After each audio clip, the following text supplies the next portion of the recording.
Assalamualaikum warahmatullahi wabarakatuh. Jumpa lagi dengan channel Sahabat Pembelajar. Sobat pembelajar sekalian, kabar gembira, pengelolaan kinerja 2025 telah resmi rilis.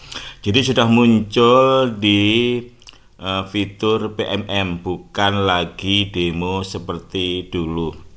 Nah, sekarang saya akan memperagakan bagaimana cara mudah kepala sekolah membuat SKP atau menyusun RHK. Mari menuju ke TKP.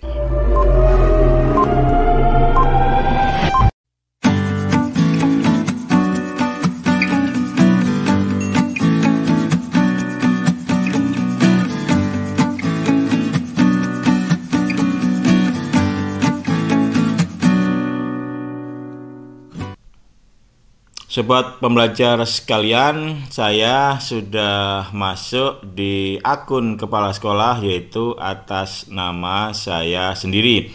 Saya akan menunjukkan, memperagakan, memberikan tutorial bagaimana cara atau langkah mudah menyusun SKP atau menyusun RHK yang merupakan langkah awal sebuah perencanaan pengelolaan kinerja. Oke, silahkan login menggunakan akun belajar.id masing-masing kepala sekolah. Kalau sudah login, arahkan kursor di sebelah kanan atas, ya klik di sebelah kanan nama kita, ada anak panah ke bawah, klik. Nah, ini untuk kita melakukan ganti periode, ya. Kemudian klik ganti periode. Nah, maka muncul Juli Desember 2024, ini periode tahun 2024. Oke, klik segitiga ini. Nah, sekarang tinggal kita pilih Januari Desember 2025. Nah, jadi seperti ini. Kemudian klik pilih. Nah, perhatikan ini sudah beralih atau berubah dalam periode Januari Desember 2025. Oke, selanjutnya kita akan membuat perencanaan atau membuat SKP atau membuat RHK. Jadi sebenarnya perencanaan, SKP, RHK itu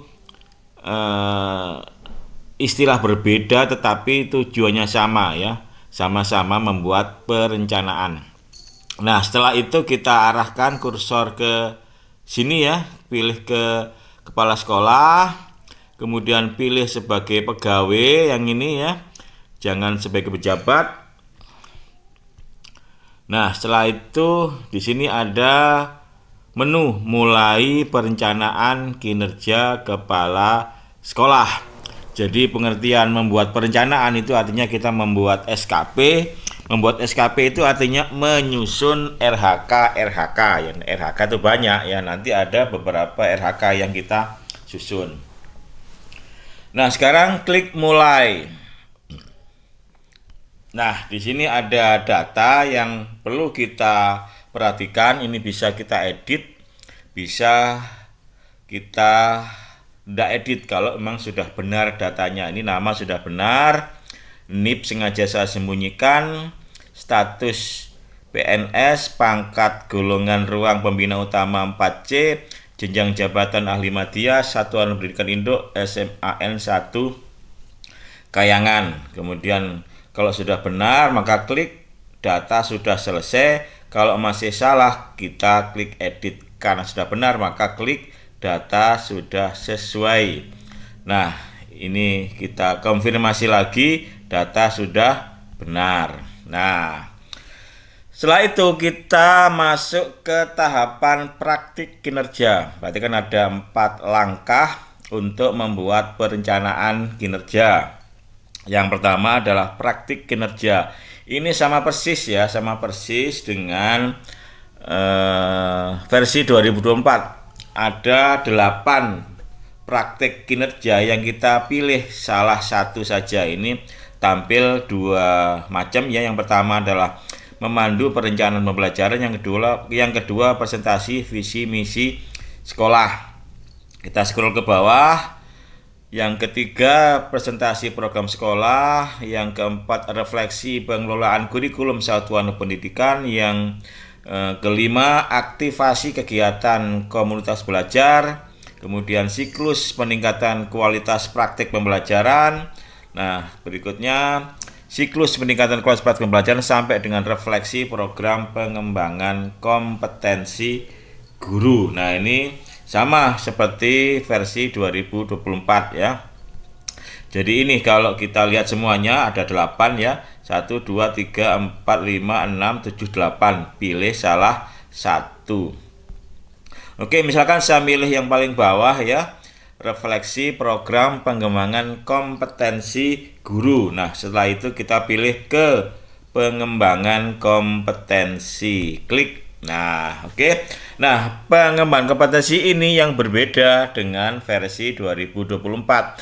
Nah, kalau versi 2024 itu ada 18 pilihan ya. Masing-masing pilihan itu ada poin-poinnya. Misalkan kalau webinar poinnya 4, kalau pelatihan 2-3 hari poinnya 8 ya, pelatihan mandiri di PMM poinnya 8, berbagi praktek baik di komunitas belajar poinnya 4 dan lain sebagainya ya. Nah, ini tidak begitu. Ini untuk pengembangan kompetensi itu diambil dari model kompetensi kepala sekolah ya. Kalau tidak salah Perdirjen 7327 tidak salah ya. Kalau tidak salah. Di situ ada 3 kompetensi kepala sekolah ya. Ada 3 ya. Kalau guru kan 4. Nah, kalau kepala sekolah cuma 4. Cuma 3. Kalau guru itu 4. Pertama sosial, yang kedua kepribadian, profesional, dan pedagogi. Nah, kalau yang kepala sekolah tidak ada pedagogi, cuma 3 ya. Cuma 3, tapi ini dirinci menjadi 10, nah salah 10 atau 12 subkompetensi. Nah, itu yang kita pilih ya.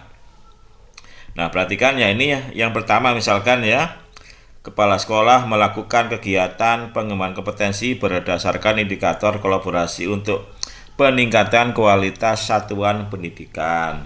Kemudian kepala sekolah melakukan kegiatan pengembangan kompetensi berdasarkan indikator keterlibatan dan seterusnya. Nah, ini yang kita pilih. Nah, ini pilihan ini itu berdasarkan tadi Perdirjen 7327, tidak lagi 18 kompetensi yang mengandung poin-poin gitu ya. Nah, ini sebaiknya itu kita melakukan refleksi dulu ya.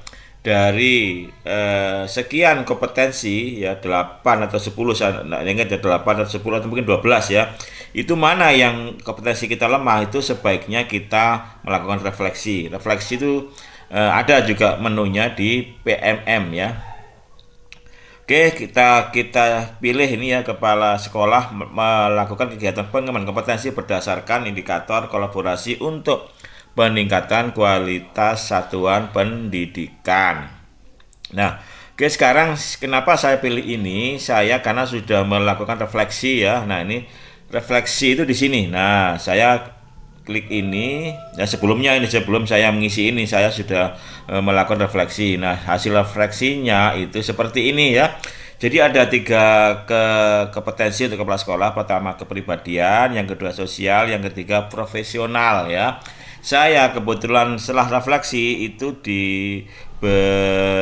diberikan rekomendasi, saya lemah di sini, kolaborasi untuk peningkatan kualitas satuan pendidikan. Ya, enggak tahu ya kok saya diberikan ini, padahal kalau secara pribadi saya itu enggak kurang-kurang ya melakukan kolaborasi. Tetapi ternyata hasil refleksi itu merekomendasikan saya kolaborasinya dibilang perlu ditingkatkan. Oke, ini saya pilih gitu kan. Oke, saya pilih kolaborasi. Oke, sekarang saya pilih kolaborasi ya. Kemudian klik ke perilaku kinerja. Nah, oke, ini sama kayak versi 2024. Ini ada 7 item ya yang disingkat dengan berakhlak ya. Ber itu adalah berorientasi Yanan, ini sudah saya pilih yang memahami kebutuhan guru ya. Kemudian akuntabel, kompeten ya, sampai dengan kolaboratif ini sudah saya pilih. Caranya gampang kayak dulu kan. Tinggal pilih indikator perilakunya, kemudian bagaimana perwujudan perilaku ya, nanti ini kita pilih. Setelah itu langkah terakhir menuju ke rangkuman. Klik saja ini rangkuman ya. Oke, rangkuman. Ini ada beberapa RHK ya. Jadi saya katakan menyusun perencanaan pengelolaan kinerja itu sama artinya adalah menyusun SKP, sama artinya dengan menyusun RHK. Oke, hasil kerja utama 1, rencana hasil kerja atau RHK ya. Meningkatkan praktek kinerja kepala sekolah melalui observasi kinerja yang berfokus pada refleksi program pengembangan kompetensi guru guna mewujudkan pendidikan yang bermutu untuk semua. Jadi kan tadi yang 8 indikator saya milih pengembangan kompetensi. Ini tidak saya baca, nomor 2, kemudian nomor 3, 4, 5, 6, 7, 8, 9 ya, ternyata otomatis muncul 9 RHK ya. Muncul otomatis 9 RHK. Nah, nanti untuk kepala sekolah yang lain mungkin beda pilihan, juga mungkin belum tentu 9 ya. Saya tidak tahu persis ya. Kebetulan ini muncul otomatis 9 RHK ya. Kemudian yang perilaku kerja ini sama, ada 7 aspek yang dinilai oleh atasan. Oke, setelah itu paling bawah ya, ini perilaku kerja kan yang ke-6 adaptif, kemudian kolaboratif. Nah, setelah itu kita kumpulkan. Klik kumpulkan. Nah, ada keterangan seperti ini. Setelah dikumpulkan, perencanaan akan otomatis disetujui dan tidak dapat diubah lagi. Jadi untuk kepala sekolah itu yang menyetujui itu mesin ya, aplikasi, bukan disetujui oleh pengawas, bukan oleh kepala dinas. Kalau guru itu disetujui manual oleh kepala sekolah, tapi kalau kepala sekolah disetujui otomatis oleh mesin. Maka ini kita ketik ya. Saya menyatakan bahwa saya menyetujui untuk mengumpulkan perencanaan dan isinya sudah sesuai. Kita ketik seperti ini ya. Ini masih tidak bisa ya. Mohon cek ejaan dan coba lagi. Kenapa? Karena ini kurang titik. Nah, ini ada titiknya, perhatikan. Ini kurang titik, tidak mau dia. Tambah titik. Nah, ini tambah titik, maka muncul kumpulkan. Oke, klik kumpulkan. Nah, jadi seperti ini ya. Tahap 1, tahap 2, tahap 3, tahap 4 perencanaan sudah selesai sampai ke tahap rangkuman. Kemudian klik kembali ke beranda. Nah, kembali ke sini sudah ya. Maka di sini ada keterangan menunggu periode pelaksanaan kinerja. Jadi pada bulan Januari, ini ya Januari ya, walaupun ini belum Januari ya, ini masih Desember, tapi karena sudah muncul versi 2025 walaupun belum Januari, sudah saya buat di bulan Desember 2024. Nanti pada bulan Februari sampai Desember, nanti ada 4 tahap yang harus kita lakukan. Pertama adalah persiapan praktek kinerja, nanti membuat jadwal seperti dulu. Kemudian pelaksanaan praktek kinerja atau observasi. Kemudian adalah praktek tindak lanjut. Yang terakhir adalah penilaian dan penetapan predikat kinerja. Oke, sampai di sini mudah-mudahan dapat dipahami. Saya akhiri. Wassalamualaikum warahmatullahi wabarakatuh.